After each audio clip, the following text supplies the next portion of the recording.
of the Abundance series, and I'm so grateful for the amazing conversations and introspections and revelations that have been happening in our community that we've gotten to see in the private Facebook group. And I love that they're happening in this community at this time, because it feels like as Anya's song was saying, like it feels like the fruit of a seed planted long ago. This community was just a seed of an idea in my heart. And this community was just once a simple little desire, to fill a need that I had. And the need was to have a spiritual community in my neighborhood that I felt comfortable in. There was like 1,000 shades of, the same type of church in my neighborhood. And when I moved here, I had to drive an hour to get to something that I found honored me and everyone, and I found digestible. And so this community was just a simple little desire to fill that need. And many years ago, almost 10 years now, in an Under Earners Anonymous meeting, I sat with a man who was my sponsor, and I told him of this desire and to have a spiritual community that was in walking distance or a bike ride from my home. And that was it.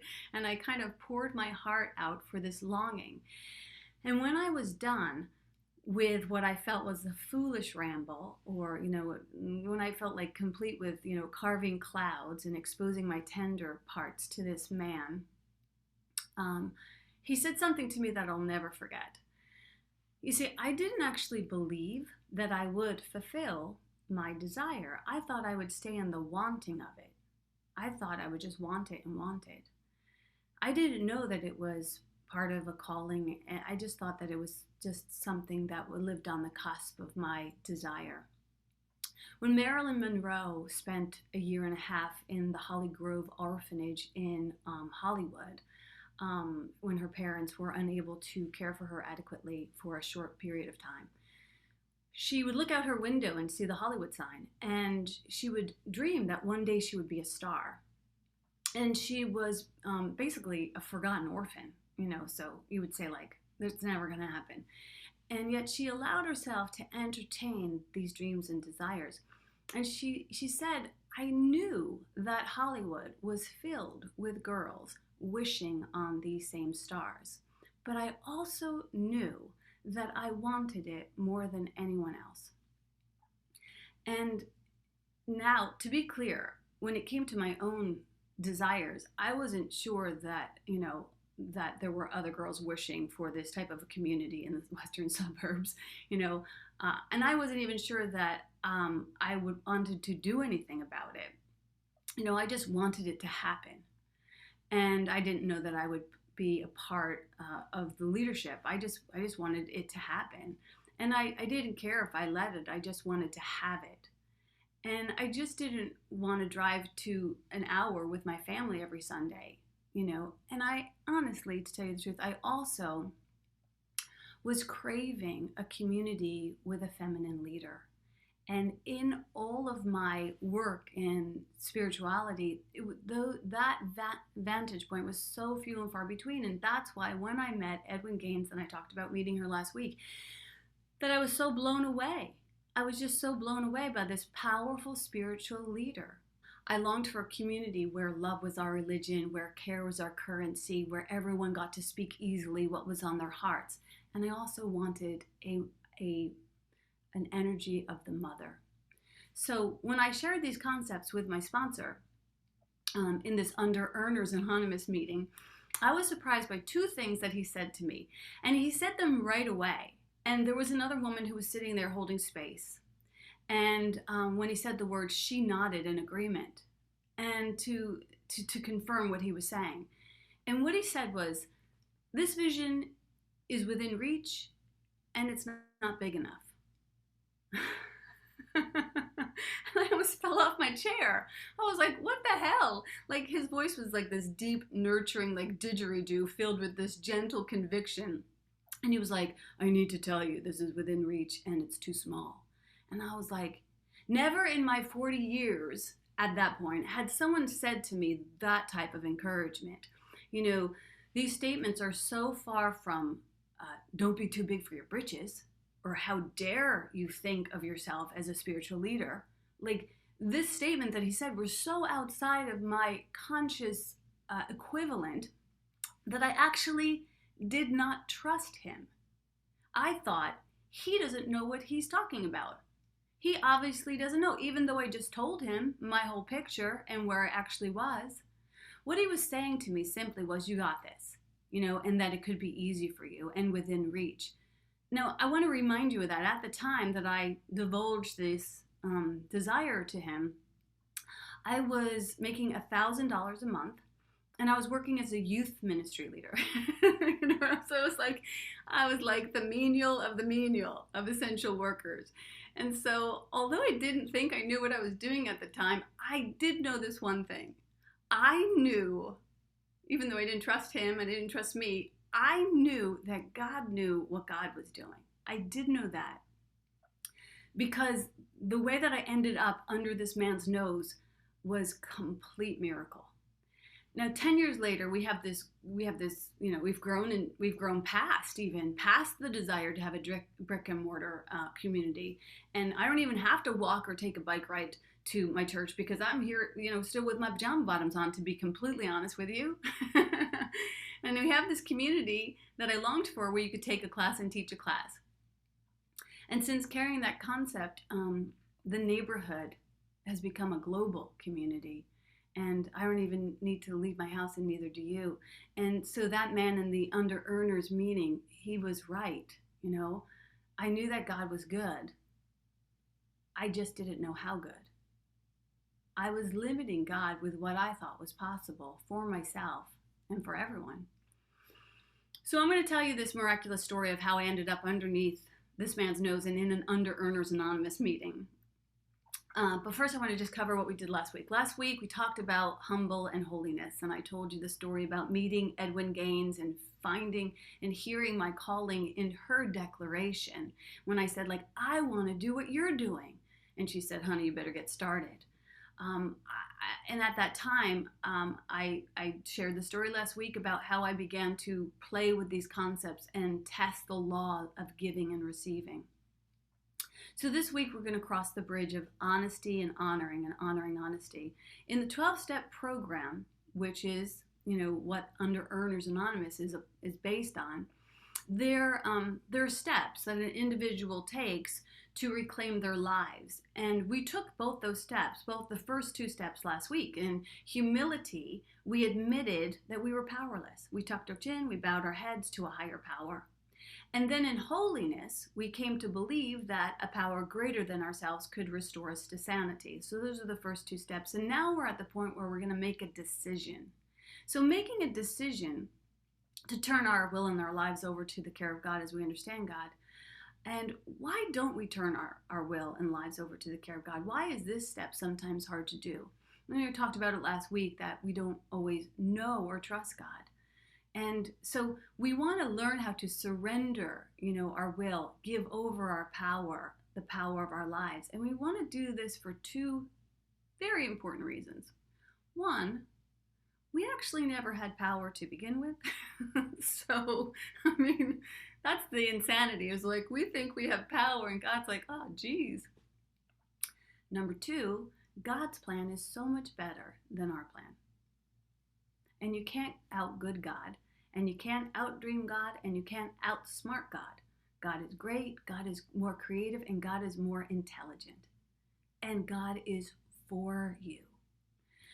So after my meeting with Edwin Gaines, I made this decision. I said, okay, she said, get started. I'll read her book. I'll do everything she says. She said, forgive everybody, everyone, including yourself. She said, tithe 10% of all you have. At the time, $1,000, $100, it was easy. When you have less, it's easier to tithe sometimes. Anyway, as I increased my my financial wealth, it's always a little bit like, wow, I'm writing this big ass check. So I did that, right? Tithe 10%, forgive everyone, everything. Then she said to set goals, and then she said to find your calling. And I found that I knew that I was on the hot blade of my calling. Like I knew that I wanted to. I was already, teaching A Course in Miracles, and I knew that my favorite things was God and people, and I just wanted to do God and people in that order. So I added one more step. I think I shared that last week. And fifth step that I added to her recipe was I decided with the Holy Spirit that I was going to work as if I was being paid $1 million. So I was going to show up to work as if I was being paid $1 million. And funny enough, even though I was making $1,000, that decision was the very thing that brought me to this Under Earners Anonymous meeting. And God has such a great sense of humor. What happened was, when I made this decision that I was going to work like I was making $1 million, I thought to myself, what would I do if they were paying me $1 million? Well, I would probably show up more often and like take care of the youth program a little bit more because they're paying me $1 million. So I went in there on a day that I didn't usually work, and I was like cleaning up stuff, and I was cutting out things for the kids to do that Sunday. And suddenly this group of people descend on me. And they come in like a crowd, and they're moving chairs around. And I said, what are you doing? And they said, what are you doing? And I said, I work here. And they said, no, you don't. And I said, I do. And they said, well, we've been coming here for the last couple of months. We never see you here. I'm like, yeah, I know. I'm showing up. And I didn't tell them because I was trying to make $1 million. But I said, yeah, I know. I don't usually work on this day. And they said, well, you can't stay because we're having a meeting. And I said, well, what kind of meeting is it? And they said, a 12-step meeting. And I said, okay, guess what? I'm in the 12 steps, so I'll stay. And I didn't plan on really paying attention to the meeting. I just didn't want to drive back home. And so I gathered the work and the construction paper and the things that I was cutting out. I sat down in a chair in the circle. I continued to do my work. Next to me, because God is so good, sits this really grumpy man. And he's huffing and puffing and staring at me, and he's giving me the hairy eyeball about me being in this meeting and doing work. And I try to ignore him, but I'm, pretty much a people pleaser at that stage of my consciousness. And I finally looked at him and I said, is this bothering you? And he said, yes. And I was like, you know what I was like? I was like, fudge, except different.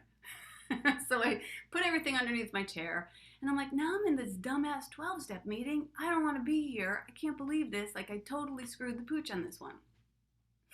So I'm sitting in the chair, and they start going through this program called Under Earners Anonymous. And slowly by slowly, I start to realize, oh my God, I totally qualify for this. And so I go to the woman after the meeting is over, and I say to the woman who's running the meeting, do you have any pamphlets or brochures for me to look over this program that I think I might qualify for? And she said, oh, honey, I only have one. I only have one left, and I got it from my friend. She didn't show up, but I wrote on it, so I don't know if you want one that I wrote on. And I said, it's fine. I don't care that you wrote on it. And so she handed me this. And it says, thy will, not mine, be done. I love you, Maureen. The next right thing.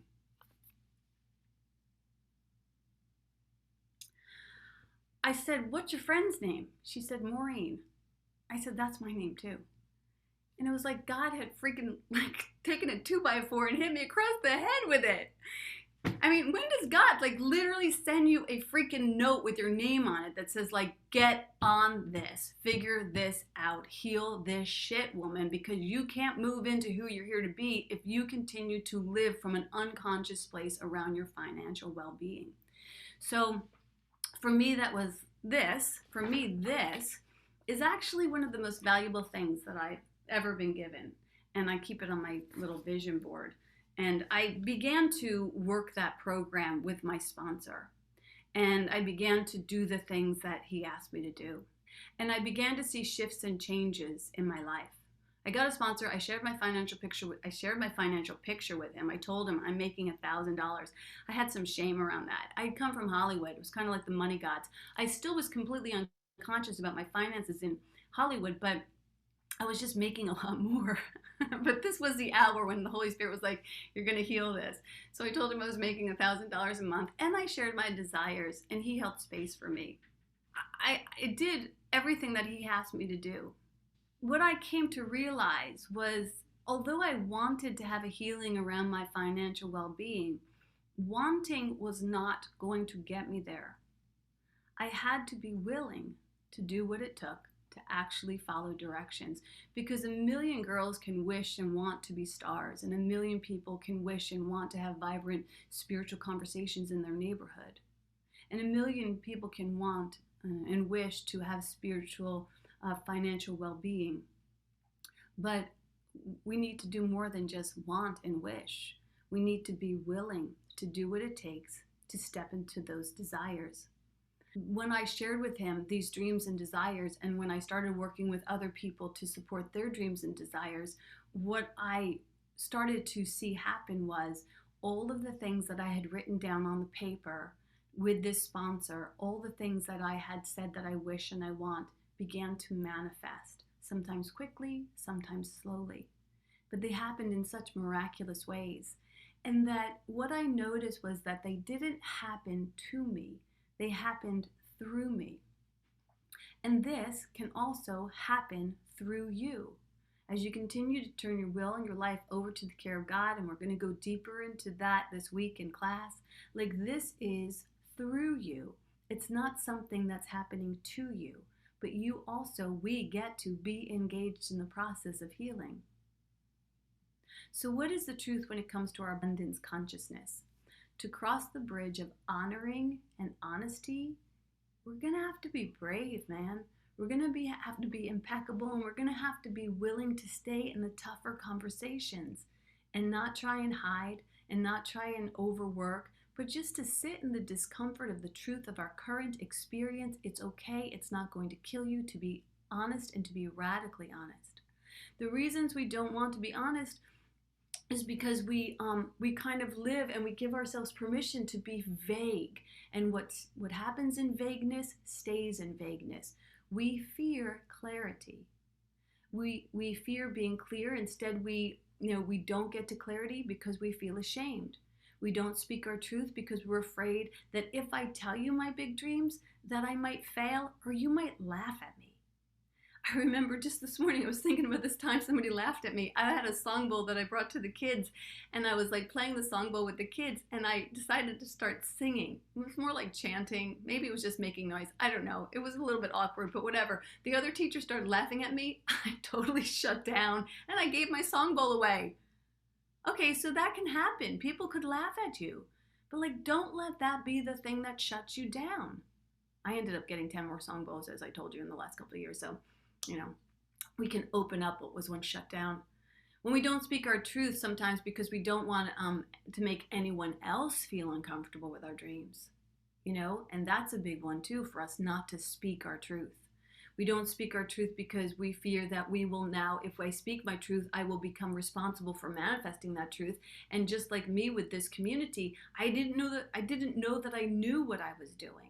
I literally thought I was just taking care of the kids, but what God was showing me in that hour of my life was that I was being groomed to run a spiritual community. I didn't know that.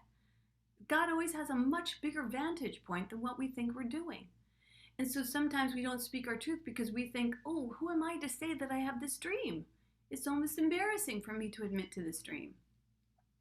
So another fear is if I grow my prosperity consciousness, and I become a more vibrant version of myself, I will make my family uncomfortable, and I will get kicked out of my tribe of origin. That's another big fear. I'm just going down the list of some of the fears that can block us. We will go deeper into those fears in class, but for those who are not enrolled in the class, I want to just give you some awarenesses around what are some of the reasons why we don't tell the truth, the whole truth, and nothing but the truth. So here's the truth. Our current state of abundance is a direct reflection of what we have agreed to. Not because we're bad people, but because we're uncomfortable with the conversation. Success is directly related to the number of uncomfortable conversations you are willing to have. And this goes true for sex, for politics. It all feels too personal. So we hold off participating in discussions until we get our shit together, and surprise, we never get our shit together because we're not even willing to talk about it. So it's not going to happen if you're not willing to talk about it. Many times, more times than not, when I'm coaching people around prosperity, there's this vagueness that keeps them from being able to be honest and in an honest conversation. And that's okay. If you have these type of fears or any number of these type of fears or even one of these type of fears, It's okay, because here's the thing, just like I had that powerful little posse of that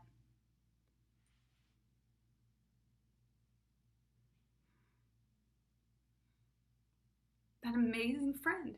All he was a friend. He wasn't a teacher, he wasn't a guru, he was a man who suffered like me, who was willing to give me an hour and then give me the truth. And we have that here for each other. You know, I love that we have that here for each other. I hope to God you dip into the resources of the consciousness in this community and recognize that you have that. Make yourself available to it, because you know something? I know 30 people in that Under Earners Anonymous meeting, 30 people were told to track your time, get a sponsor, tell the truth. 29 of them didn't. I'll bet you anything that that's the truth. Otherwise, there'd be just a lot more people living in their vibrancy. So, and I'm sorry to say that. It's kind of unfair and unkind, but I don't want you to be the 29. I want you to be the one. I want you to be the one that proves God right and lives your most vibrant life. So, what I would suggest is to get curious instead of assume dread when it comes to looking at your money. You know, and I know, nobody wants to have this conversation. This is the party no one wants to attend. We all want to like spin webs and, you know, tell stories and sing songs, but nobody wants to like pay the rent. You know what I mean? So we all gotta, you know what? It's a good thing to be able to do that. It actually gives you power. This past week in the Maiden Voyage tribe, we talked about what was your mogul moment, and so many women talked about how they picked up the tab for their friends, or how they were able to like source a dream. And it's like, that feels good, to have your love equal to your law. That feels really hot.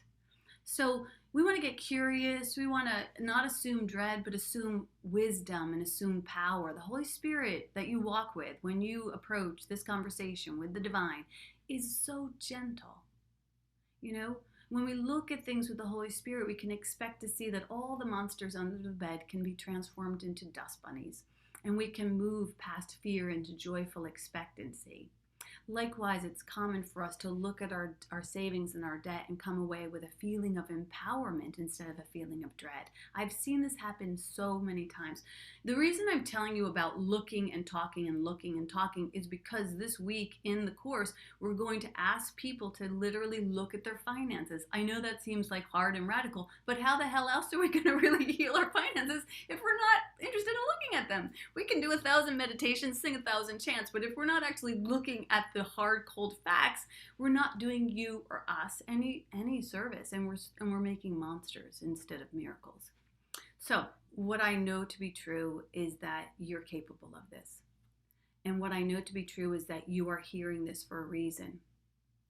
I don't want this for you, just want this for you, but I'm willing to hold space for you and to help you cross the bridge. And I know that all the facilitators in the group, and again, if you didn't sign up for the group, just being in the community while this conversation is going on, you are being held in this consciousness.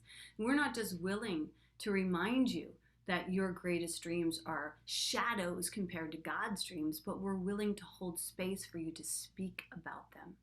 We're not just willing to be frank and fearless and financially free, but we're willing to know that you are capable of that as well.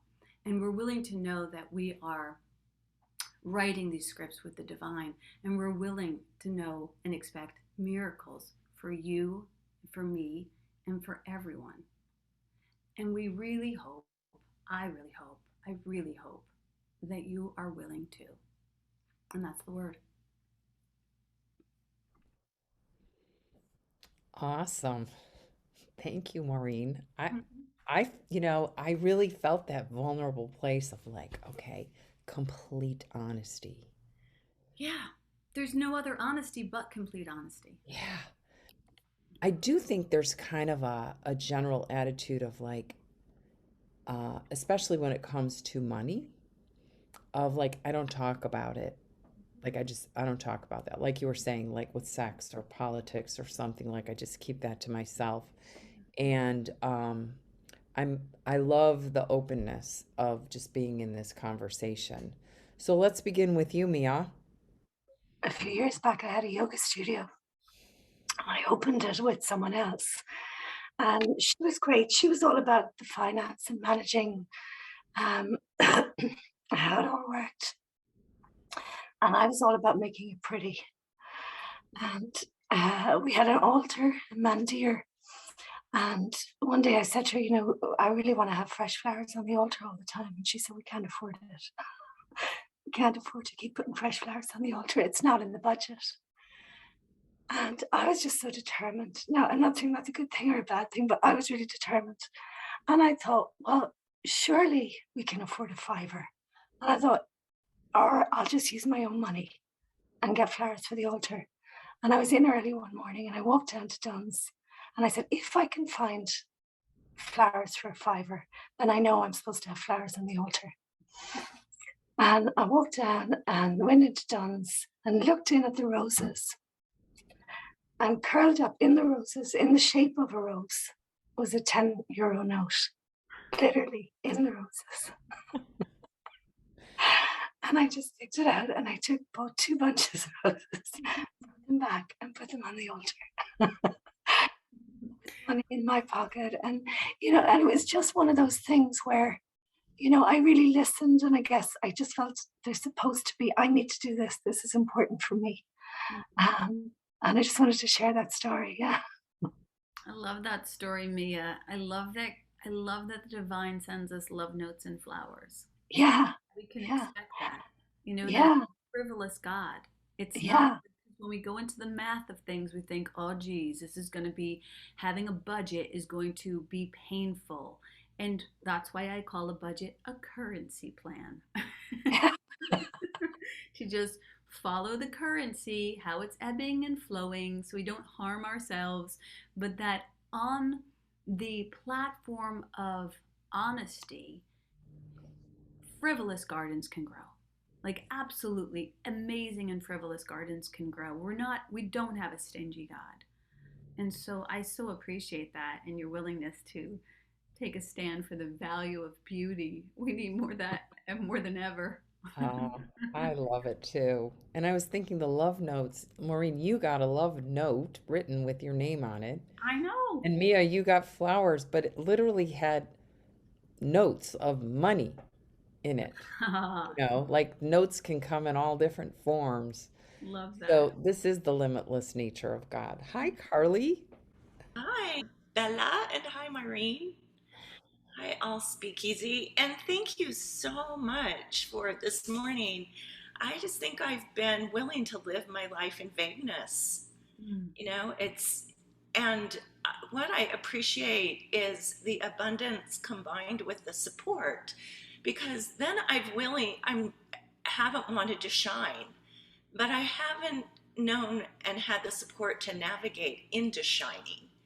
I've been so afraid of it, and now it's becoming conscious. It's like, oh, okay, I've stayed vague, so I wouldn't have to shine. And now I have the support to navigate how that would look. I have been part of where I was raised as a devout Mormon, and then left in the mid '90s, late '90s. And people say I talk about it like it happened yesterday. I get that, but my son came out as being gay, and that whole system fell. And to know how to do it with all of my Mormon family, they're still Mormon. I have a daughter who's devout, but to be able to shine in my truth and embrace hers at the same time, that's what's come to me this week. Like, it's not an either or. I get to shine, and I get to shine all my love on her and let her know that I get to speak about my journey out of that faith. And thank you so much for being here. And then I also get to say, but I don't want anyone to leave that faith. I'm not telling anybody to step out of it. But if it does happen, if it happens that your belief falls away in that faith tradition, then I can speak to you. But I'm not anti at all. I'm just all about in. But thank Yes.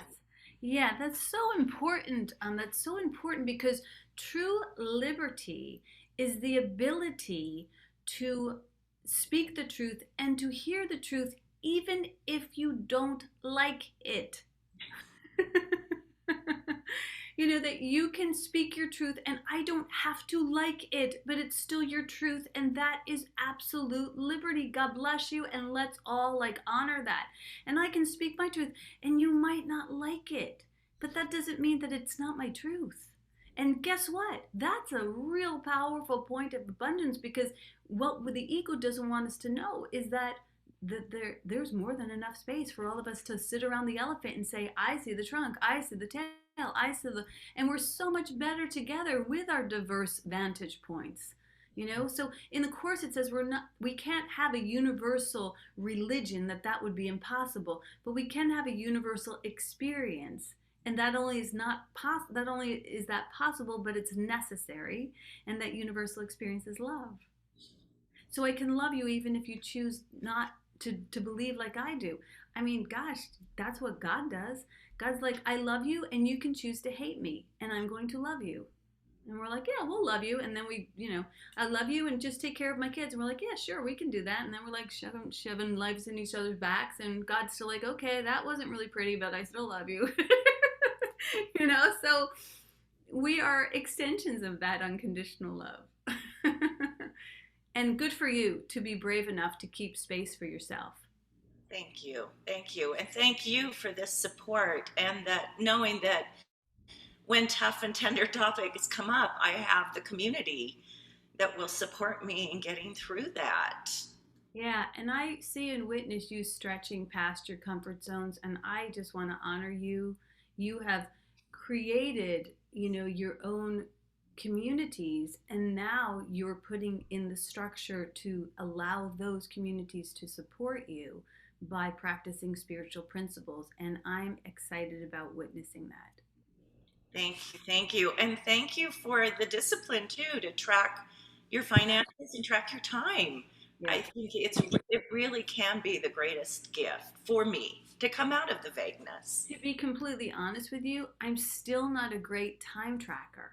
I'm still like, I'll go to Facebook to post one thing and I'm off watching like a series of Mahatma Gandhi videos. I'm like, wait, what happened with my time? So like, I'm a work in progress, but don't judge yourself for wherever you are on the spectrum. That's all. Yeah. And I want to just say, what a beautiful demonstration, Carly, you are of the limitless nature of God, like moving beyond what you've known into an even more expansive experience. And yes, who else would like to join the conversation? Honoring honesty, like really getting honest. Like, are you okay with just saying, you know what, it's vague right now? Are you okay with saying, I'm not actually clear on that? I was thinking about, well, nobody's sharing. I was thinking about, and I had told that story a couple times before. And today when I told it, I literally couldn't, like, I got kind of emotional about the generosity of spirit that moment gave to me. Like, I had never fully I appreciated it, but I never had fully appreciated it. And I imagine there are, as we all look at our financial pictures, I imagine there are moments that could be even more fully appreciated to remind us all that we are on course, that there is an army of consciousness that is supporting us. And but here's the thing, we have to be willing to be in it, to actively do our part. Like those 4 little things that Edwin Gaines talked about, they're not little. It's not little to tithe 10%. And in Speakeasy, we don't even invite you to that. We say, go to the Holy Spirit. We don't know about percentages. Ask the Holy Spirit what it feels right for you to tithe to your spiritual community. And then tithe the same amount to yourself for your joy. And then tithe the same amount for your savings, for your, for your foundation, for your peace of mind. Like, we want to instill like powerful and purposeful practices so that everybody feels like they have, a possibility of having a holy relationship with money. And not just to get more, but to extend more, to be more, to add more value to the world, to not be limited, really, because the lack of resources limits you. And man, that is just very unhappy. That's an unhappy place. And today in the course, is telling us that like our role is happiness. Like we're here to be happy. And that just is totally an upside down philosophy. I didn't know that. Like I was sharing this morning, like all the Jesuses and Marys and some Buddhas I saw as happy, but for most part, spirituality seemed serious and severe. Like I didn't know that a smile could be a spiritual leader, you know? Like that seemed like a child or somebody who was goofy or the jester. Like the queen seemed to be like somebody who was like discerning. But we get to be happy. That's why we get to include ourselves in the equation. That's why we get to have these conversations. Is that we are doing things that are totally different than what all of us have, signed into or been birthed into, and it can feel strange. It can feel odd. Yeah, well, I notice for myself as I've been in my own conversation around finances that I get uncomfortable if there's not what I would consider to be enough money. But I also get uncomfortable if I think there's so much money that I'm almost afraid like I'm going to mess things up. And am I going to be a Mm-hmm. good steward, or am I going to like do something that, Yeah.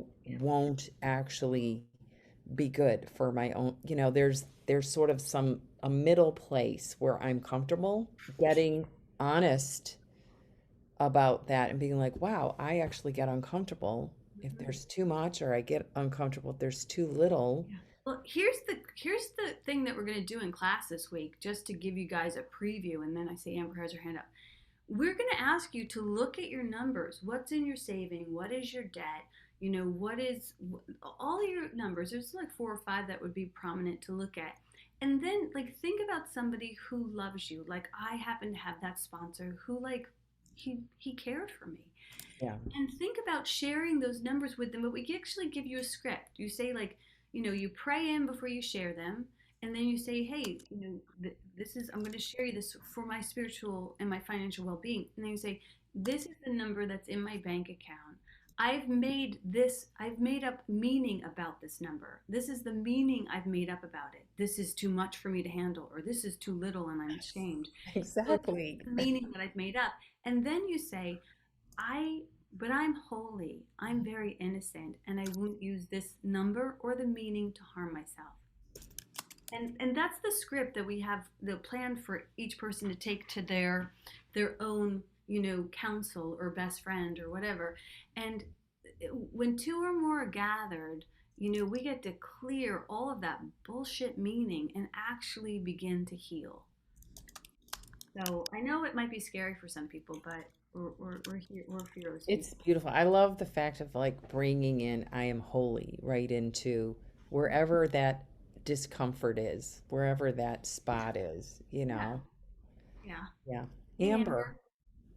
Okay, hi. Thank you for this conversation. I had a lot of things come up, but the one that came up just before I put my hand up was all these success stories that you ever hear on podcasts are always like the people that become spiritual have always put all their effort and time into being successful. So they don't have a social life. They don't have happiness, and they become very very rich, and then they all of a sudden find spirituality. And so every time I hear something like that, is like I've never been the type of person to be motivated to work like that. And so then I think, okay, so easy for them. Like they have money and time to then find their happiness and be spiritual. So I'm like, how do you do it the other way around? Where I always have valued my happiness and my time, and now I'm like, well, how do you get to the point where it's like wealthy and stay in this space? So hearing this conversation is so nice and like refreshing to not be like, well, I got super rich and so now I'm like spiritual and my life is perfect. So it's like, and I know that's not true either, but that's Yeah, how it feels when you listen to that. So it's thank a you. great question because the most beautiful moments in your life, you don't really own them or you haven't really earned them. They just come by right of your consciousness. Like the most extravagant moments I've had are like being in other people's really rich houses and thinking, this is lovely. I'm here for the week and I don't have to pay taxes on it. Like, fantastic. You know what I mean? Like, we limit our life happiness devoted to what number is on the bank account so then we can have that lush life. But we can have that, we can find money in the grocery store in dollar bills rolled up as roses. Like, you don't, we're working from the form instead of the consciousness. You want to work from the consciousness. Mm-hmm. You know, the form will take care of itself when I work from the consciousness. And, you know, a rich life is not as good as an enriched life. You know, and you know what an enriched life is. You have enriching experiences that are beyond price tag. That's a good thing to have. That's a good thing to value. And if you continue to value that, you won't value the valueless. I mean, you still definitely have to look at your money and not harm yourself with your money, just so that it's conscious, so that it's just not in the shadows. But it's just one sliver of the beautiful faceted diamond that you are. It's one little sliver. I mean, you are so much more than these numbers, but don't let these numbers harm you. That's what I'd say about that. Yeah. Thank you so much for that. That reminder that it's all about the consciousness and not about the form. Yeah, thanks. Terry. Um, I just wanted to share that some of the things that Maureen just talked about, I kind of did yesterday and was surprised. I told, I think our group before that or on my Facebook page, that out of fear, I looked at my money, but I had this thing, it was with fear and anxiety, and the ego was talking to me to prove, saying, this is going to be really bad. And it was really bad. I got like red. I did these little things. Can I retire? Because we're approaching that age. And I would get like these red bolded things saying, it appears as though you haven't saved enough at all. And it was like, you know, it was really these messages. And I went like, I told you so, we're not doing it. Mm. And then I talked and getting two together. I did this without my partner, my husband. And then I talked to him, and I was kind of with attitude, you know, like, we are really bad and you didn't know this. And it was kind of a little thing. And he said, well, do you think maybe we can do this together? I don't know if you're asking me to solve this or what we're doing. And I said, I will write up a list of all the things that we have to talk about it. And I said it with a lot of energy. Then I got kindness. I said, well, this isn't the way it's going to work. And I made a list of all the things that I wanted to look at. And then we set up a time to do it. So we reserved that, and we knew it ahead of time. And we did it yesterday and we got ready. I have never done this before, but I prayed. I said, I want to pray before we start this and talk about something that's outside of my comfort.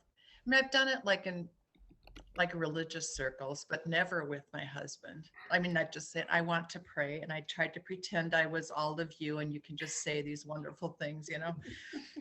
Oh, you know, so we did. We kind of bowed and said these prayers. And then he looked at some of the same sites I did, and we got different results. And I'm not going to say, I mean, I could have made mistakes, but I made mistakes probably because I was manifesting like, what, this isn't, you know, I wasn't paying attention. And we've never talked about money without me like having to leave the room, because I was just so scared and mad and a victim, right. You know. Yeah. So, and then the last thing, and now this sounds kind of kooky, but we also planned to have this dear friend of mine that I've known forever, whose hobby is kind of just helping people out with their remodeling projects. Mm-hmm. And I was courageous enough to invite him over and have him look at all the things that need to be done, and just see if we could even do it. And I tell you, I would never, I mean, just like, can we ever remodel this kitchen before we have to sell it? And I think we could. I mean, we just like actually talked about it. And I just wanted to, my point is the freedom that I felt to just talk about something. It's very uncomfortable usually for me to open up to possibilities, because I don't want to express a possibility or something that I would like to happen, because my fear was always, well, it's not going to happen. So what's the reason of doing it? Oh. And I wrote this down in my journal because I said, look at this. This was a miracle. That's a miracle. And my husband can attest to that. Like, of all these years, I've never been able to do anything like that. So thank you very much. That's really what I wanted to say. It works. I am so, first of all, you're ahead of the class. You're already doing things that. Well, and that I was my goal. writing this, Terry, I actually thought of you. I was like, Terry's going to be pissed. Because Terry called me about, I don't like churches that talk about money, and I'm a people pleaser, so I'm like, fuck, I can't talk about money. So I'm so glad that the Holy Spirit walked you through. You're going to be teaching this in our class because you just did it. And so that's number one. Number two, gosh, it's so good to put a little light and water on an old house plant and just know that even if it seems like it's dead, there's life in there. There's possibility. It's never too late. All things are held inviolate for you, unviolated. Like, God has this so much bigger than what we could think. And so I'm just so grateful that you're just not going to use this to harm yourself anymore, because this opens up the door in 1,000 other ways. 1,000 other ways you become undamned. I want to just close today before we have our last song by reading the promises of the 12 step. I didn't plan this, but I know that if we continue to work these principles, that we can expect these promises. The promises are, and they're extraordinary, but you're deserving of extraordinary. We're going to know a new freedom and a new happiness. Terry just demonstrated that. We'll not regret the past nor wish to shut the door on it. No, it's just the past. We're not shamed by it. We got to look at it. It's just where we are right now. It's fine. We will comprehend the word serenity instead of war.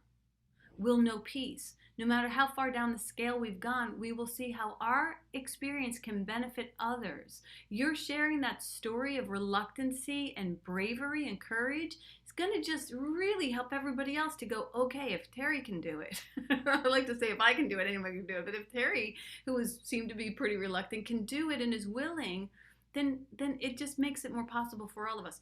We will lose interest in selfish things and gain interest in our fellows. Amber's talking about that. We don't want to become mega millionaires. We want to become impactful influencers in the world through love.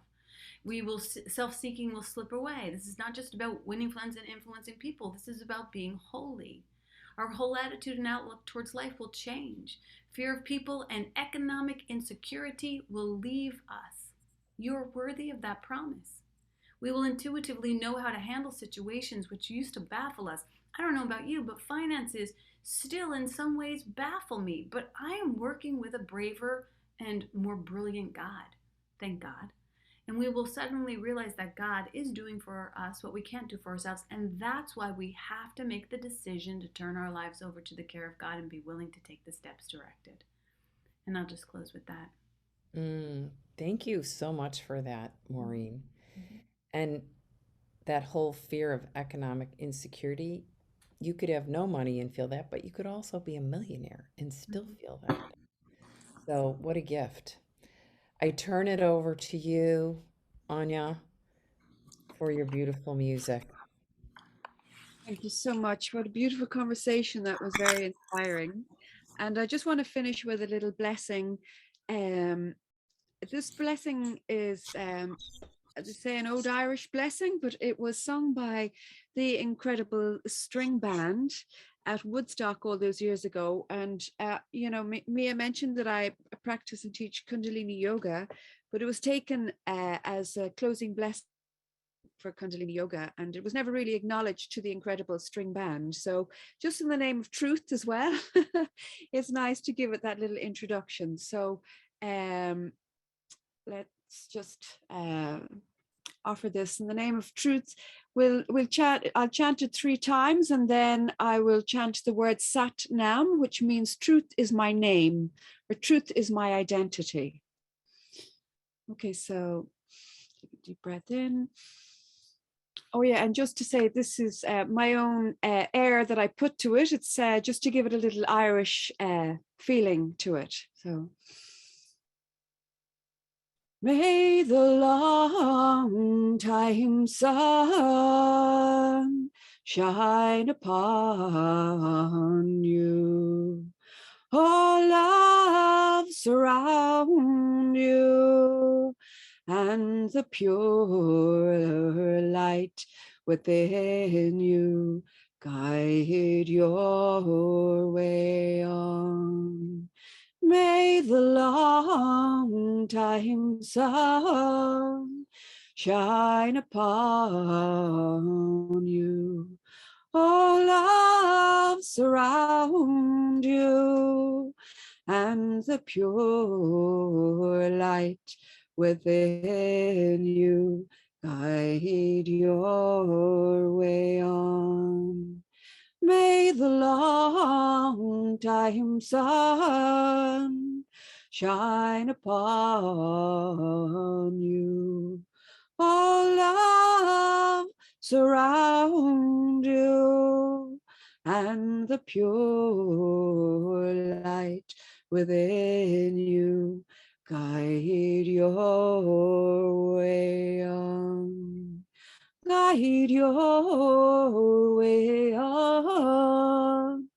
Guide your way on.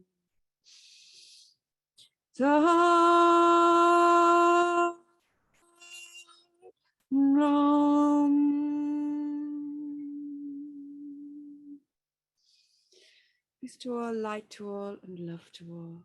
Peace in our thoughts, peace in our words, peace in our actions. May all beings be well.